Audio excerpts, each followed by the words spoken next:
Welcome back to Good Morning LaLa. We are so excited. Our favorite person in the house, Yay! Russo. She's beautiful. She's gorgeous. She's talented. Thank you.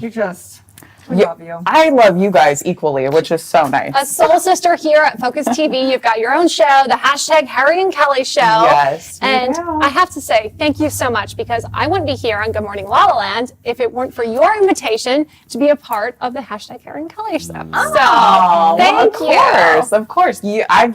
I'm so proud of all of you guys. What the work that you've done, like you guys are incredible, polished professionals, and I'm just so happy that we coincidentally asked you on, and they could see how talented you were. So I mean, pay it forward, talent on talent, man. Yeah. That's what I think. Praise emojis. Yeah, I mean, you know. It's easy to say nice things about everybody, but authentically, you are one of the most down to earth. Oh, thanks. Like just no ego. You just come in. You just really feel so genuine. Thank you. Thank you. I mean, it's so freeing, you know? If you don't have an ego, no one can mess with you. That's so true. Like, I'm like, oh, okay. Yeah. You're going to say something mean to me. Yeah. So true. So we had a glimpse into your life earlier in the show, but let's revisit that, right? So where are you from? How did you get to be the Kelly Russo you are today? Well, I was born in Santa Clarita, California, so close to LA. My family lived in Brentwood for a long time, so LA was always, you know, our city when we wanted to go out and have fun. So I'm very familiar with the area, and was forbidden to be in the entertainment industry. Like, my family was, you're going to be a doctor, a lawyer, or bust, or a ballerina. I could be one of those three. No pressure. Did you secretly want to be in entertainment? Or? Yes. Oh, yes. Oh, yes. I didn't know. I was hosting shows in my bedroom since I was 2 years old. I had no idea. I did not know you guys both had this. Yeah, me too. At 6, I had the show called Mix 96, and we used to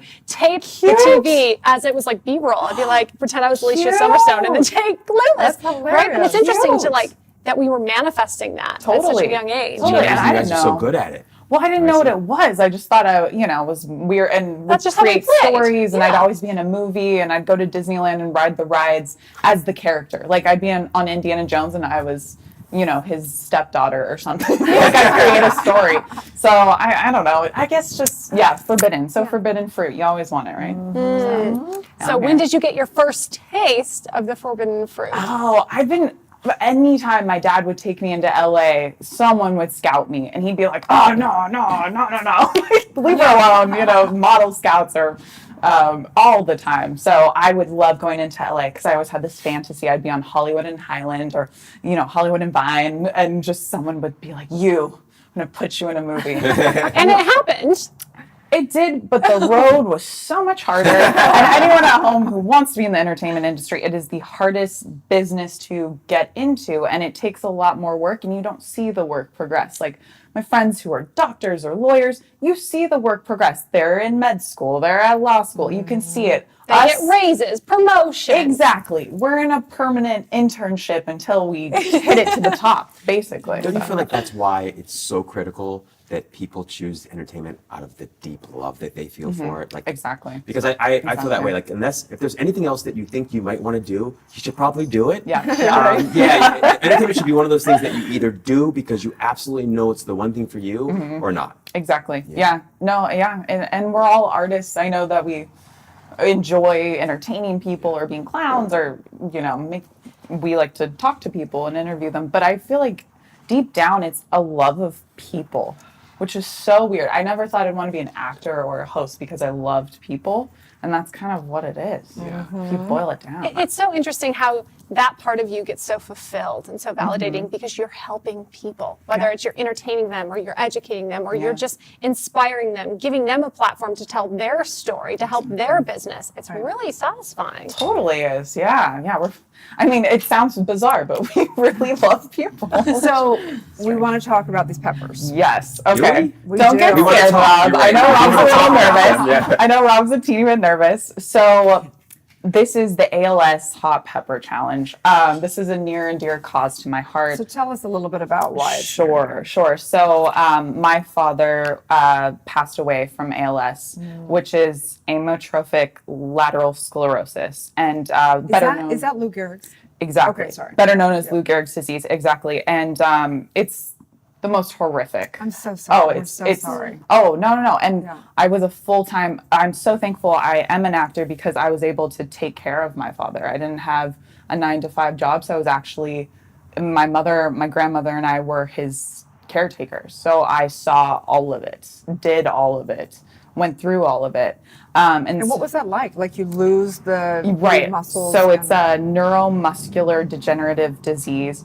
They don't know what causes it. There's a bunch of different studies. They're thinking multitude of things can cause it. I think stress deep down is the biggest killer. But yeah, your muscles start to deteriorate, weaken. You lose all ability to control your voluntary muscles. So you can still think, you can still see, you can still breathe, but your body is literally melting around Wow. you. Literally melting Wow. around you. It is horrific. It's the worst of the. It's the scariest thing I've ever seen. And the why you usually die is your respiratory system. The chest collapses around it, and or yeah, it's really I'm awful. so sorry Oh that you no, went through this. yeah, it's my burden to bear, and it's awful that it happened to such a wonderful man. My father was John Joseph Russo II, and he was the greatest man I've ever met, and he had such a zest for life, and he lived so much in those 62 years, more than most people live in 100 years. So, he had a wonderful life, unfortunately, terrible death, but I was there throughout it, and I will continue to fight for people who have this. And have they made any medical advancement in curing it? They have. So 4 years ago, coincidentally, the bucket challenge, the ice bucket challenge came out. That was a huge lift to the development of new technology. So right now there are 2 new therapies that have gone and that people are starting to take, and they're seeing that it's helping their quality of life be prolonged further. So it's wonderful. What ALSDI does that I think, and they emphasize that I think is so wonderful. They don't say it's an incurable disease. They say it's an underfunded one. And I think that is true of any disease. Right. Look at AIDS. If you had AIDS, it was a death sentence. Now people are being cured from it because of the new therapies. It's Calling incredible. anything incurable is the ultimate nocebo effect. Yeah. It's Yes. the ultimate Completely. nocebo effect. Yeah, and hope and miracles, like they're real. And these people at ALS TDI are angels, and they're Here's what's so profound about you, Kelly, is that in addition to countless other things, that you could go through the experience that you went through with your father, and you can come out on the other end and say, I believe in miracles and in hope. Yeah. That is profound. Yeah. Profound. Yeah. It really is. And it's a testament to the human character and human soul, and it's a testament to you and the strength and courage that you have. So thank you. Thank you.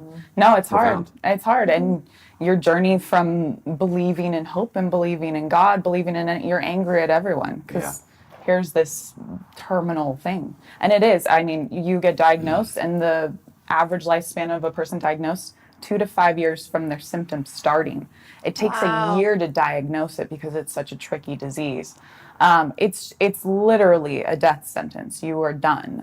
Very rarely we see Stephen Hawking, people like that. They lived over 10 years. That's 10% of all cases. Wow. So typically it's 2 to 5. My father, it was one year. He just decided, he was like, I'm out. This is. It'd be interesting because we were talking about Wim Hof method up front in the first, in the second segment, and they're doing a lot of scientific stuff. It'd be interesting to see if they've done anything on Greg's I would disease. love to see that. Yeah, that would be wonderful. And they're trying to figure out, what causes it. And one of the new studies is head trauma, but it's not cause and effect. I mean, if you have head trauma, but they're seeing veterans are more likely to get ALS. Pro wrestlers, baseball players were hit in the head. My father definitely had head trauma. You mix that with stress, with environmental factors. It's we're running out of time. Oh, yes. And we want to make Yes. sure that we come back. When we come back, we're going to Accept the hot pepper. Rob is so excited. I'm so Came for the scared. pain. I came for I'm the pain. scared too. It's great. Thank you so much. Stay tuned. We'll be right back in Good Morning La La Land.